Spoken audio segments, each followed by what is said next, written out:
Hello ladies, gentlemen, and persons in between. My name is Tim Snowborn, and it's Mueller time again on this week's episode of Serious Issues.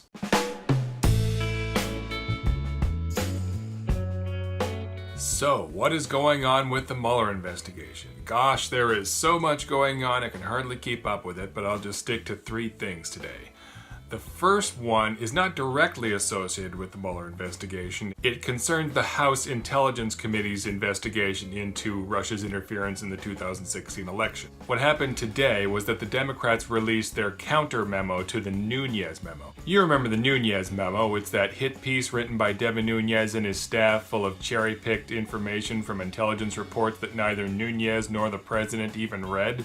Well, the Democrats released their rebuttal today, written by Representative Adam Schiff. Among other things, the Schiff memo refutes the GOP claim that the FISA warrant against campaign aide Carter Page began with the Steele dossier.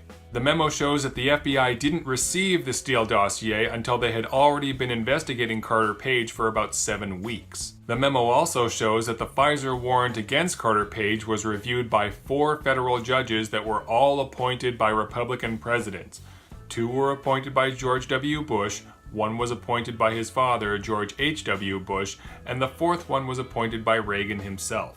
The memo just came out today, so I haven't had time to learn everything about it, so we'll just move on to the next thing from here.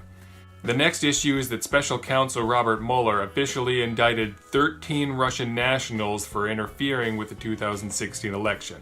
They mostly did this by creating hundreds of fake social media accounts, mostly using fictitious names or those of deceased people.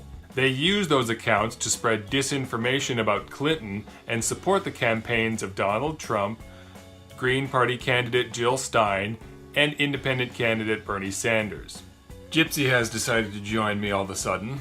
Anyway, last but not least, new charges have been filed against former Trump campaign manager Paul Manafort after his business associate and fellow campaign aide Rick Gates pled guilty to charges of lying to the FBI and, I believe, bank fraud was the other charge. Originally, Gates had many other charges against him, including money laundering, but he was allowed to plead guilty to 2 lesser charges in exchange for cooperation with the Mueller investigation and, of course, testimony against Paul Manafort. The goal right now for Mueller is to get Gates to flip Manafort and then get Manafort to flip and testify against Donald Trump.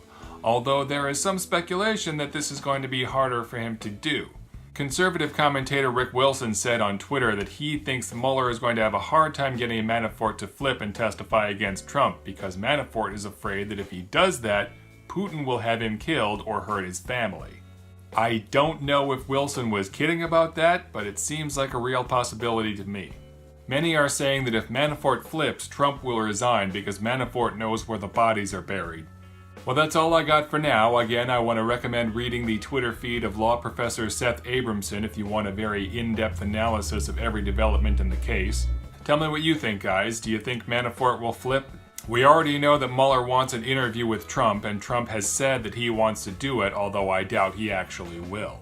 If I were a betting man, I'd say that Mueller is going to have to subpoena Trump, and Trump will fight that subpoena. But, again, you tell me what you think.